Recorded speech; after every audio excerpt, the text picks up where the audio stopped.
Hello साथी, आज म तपाईहरुको लागि रेट एनालाइसिसको सेकेन्ड ट्युटोरियल लिएर आइसकेको छु जुन एक्जाम पोइन्ट अफ भ्यूले धेरै इम्पोर्टेन्ट छ। So it's very important for you. So यो भिडियो अवश्य लास्टसम्म हेर्नु होला। So let start now without wasting time. त यहाँ हेर्न सक्नुहुन्छ सेकेन्ड ट्युटोरियल छ जुनमा तपाईलाई के भनेको छ भने हेर्न सक्नुहुन्छ calculate the quantities of the material required for the following item of a works, अर्थात 48.5 MQ तपाईलाई ब्रिक वर्क दिएको छ। त ब्रिक वर्क कति रेशियोमा गरिएको छ हेर्न सक्नुहुन्छ 1:3 रेशियोमा ब्रिक वर्क गरिएको छ। त तपाईलाई कति दिइहाल्यो, तपाईलाई भोल्युम दिइहाल्यो ब्रिक वर्कको, त्यसपछि तपाईलाई रेशियो पनि दिइहाल्यो। तपाईलाई क्वान्टिटिज निकाल्नु पर्ने छ, अर्थात क्वान्टिटिज अर्थात तपाईले पहिला दिमागमा के लाउनु के निकाल्नु छ। त क्वान्टिटिज ब्रिक वर्कमा के हुन्छ हुन सक्छ, नम्बर अफ ब्रिक्स तपाईले निकाल्नु पर्ने हुन्छ, कतिवटा ब्रिक्स लाग्छ, त्यसपछि तपाईलाई कति सिमेन्ट लाग्छ, त्यसपछि तपाईलाई स्यान्ड कति लाग्छ, त्यसपछि तपाईलाई पानी कति लाग्छ, यही कुरा त निकाल्नु पर्ने छ। सो इजी नै छ।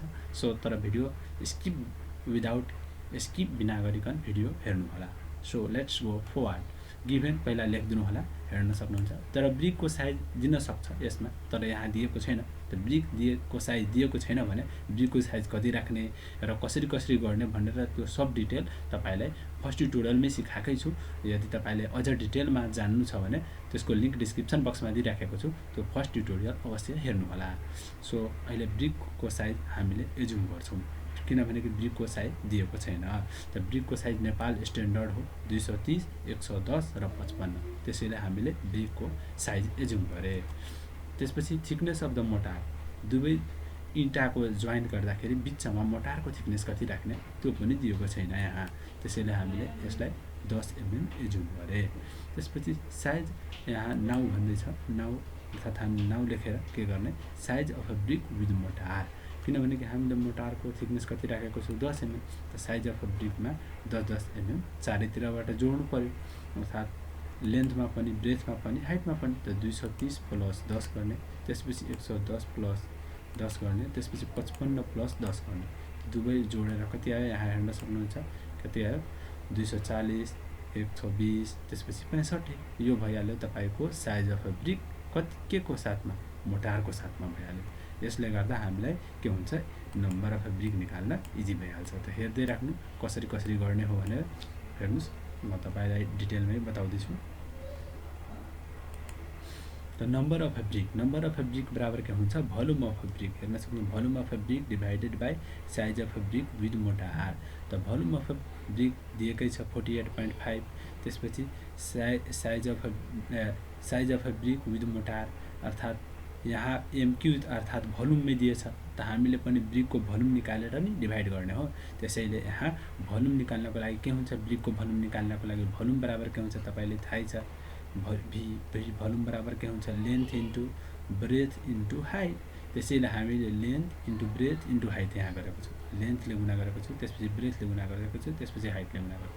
तर माथि के छ, युनिट MQ मा छ, तर तल त MM मा छ। त्यसैले यसमा हजारले डिभाइड गर्दिनु, किन MQ मा आउनु पर्यो। तमनि एउटा युनिट भयो भने तमनि हिसाब सही हुन्छ, एउटा युनिटमा राख्नु पर्ने हुन्छ, यो ध्यानमा राख्नु होला। त्यसपछि डिभाइड गरेपछि कति आयो, 25,909 तपाईको नम्बर अफ ब्रिक आइसक्यो। तर हामीले काम गर्दाखेरि कतिवटा इँटा फुटिरहेको हुन्छ, त्यसपछि कतिवटा इँटाहरू डिफेक्टिभ पनि हुन्छ, खराब भइहाल्छ, कति इँटाहरू साइडमा चोरी पनि हुन्छ।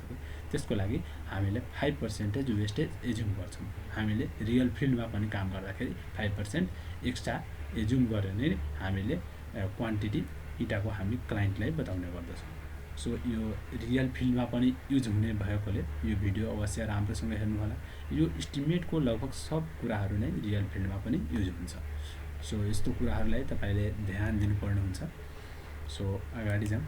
त्यसपछि 5% ले हामीले इन्क्रिज गरिदिए, त्यसपछि कति आइहाल्यो यहाँ हेर्न सक्नुहुन्छ, 27,205 नम्बर अफ ब्रिक आइसक्यो, हेर्न सक्नुहुन्छ। त्यसपछि हामीले निकाल्नु पर्ने के छ, भोल्युम अफ मोटार। त भोल्युम अफ मोटार निकाल्नको लागि के गर्ने भने यहाँ हेर्न सक्नुहुन्छ टोटल भोल्युम।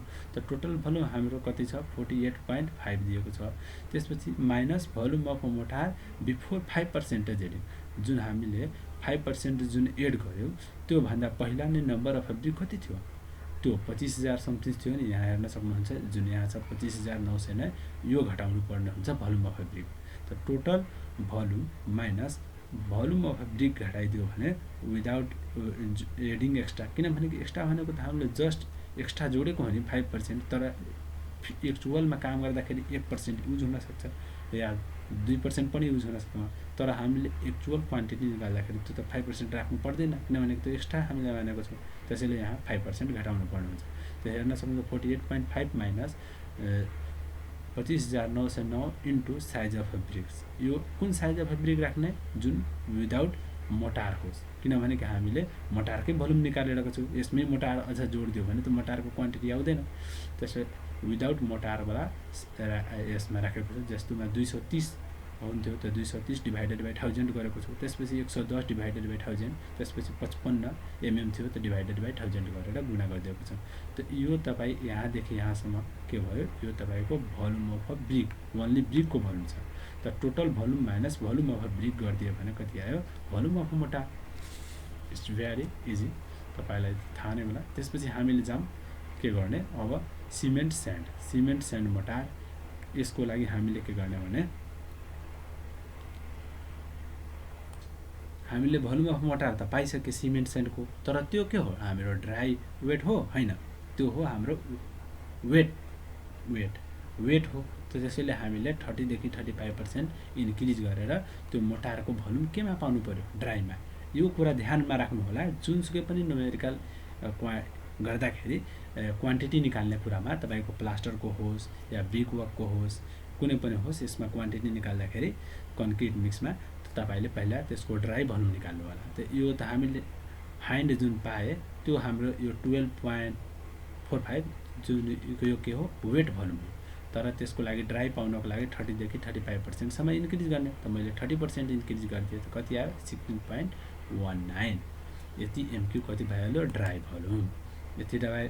त्यसपछि टोटल मिक्स पार्ट कति हो, अर्थात् 1:3 को रेसियो दिएको थियो। त्यसैले 1 + 3 जोडेर कति आयो, 4। यो तपाईको हैन, नम्बर हैन, यो तपाईको भयो टोटल पार्ट। यहाँ पार्ट लेख्नु होला, number, it's not number, part. त्यसपछि सिमेन्टको भोल्युम निकाल्नको लागि के हुन्छ, dry volume divided by total mix ratio. अर्थात् टोटल भोल्युम कति आएको छ हेर्नु त, 16.19 डिभाइडेड बाई 4। त्यसपछि हामीले के निकाल्दैछौँ, सिमेन्ट। त सिमेन्टको पार्टले गुणा गरिदिने, हेर्न सक्नुहुन्छ, जस्ट गुणा गरिदिए, इजी हो।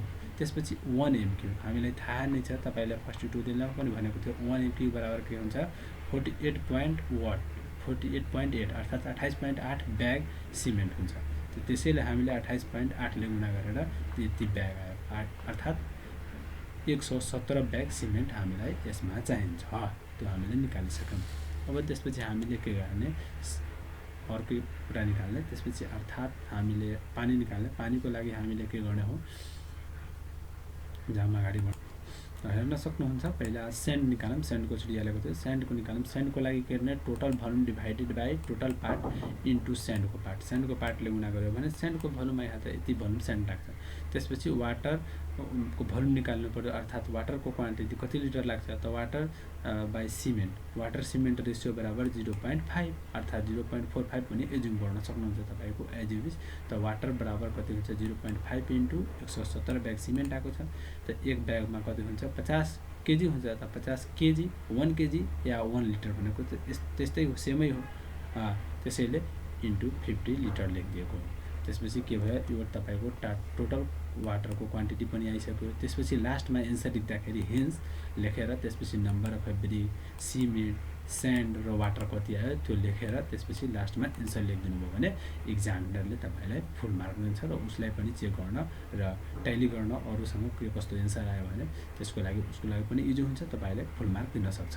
सो यस्तै बनाउनु होला। सो भिडियो अलिकति पनि राम्रो लागेको होला भने अवश्य भिडियोलाई सेयर गरिदिनु होला र कुन टाइपको भिडियो चाहियो त्यो पनि कमेन्ट गरेर बताउन सक्नुहुन्छ। सो भिडियो लास्टसम्म हेरिदिनु भयो, थ्याङ्क यू।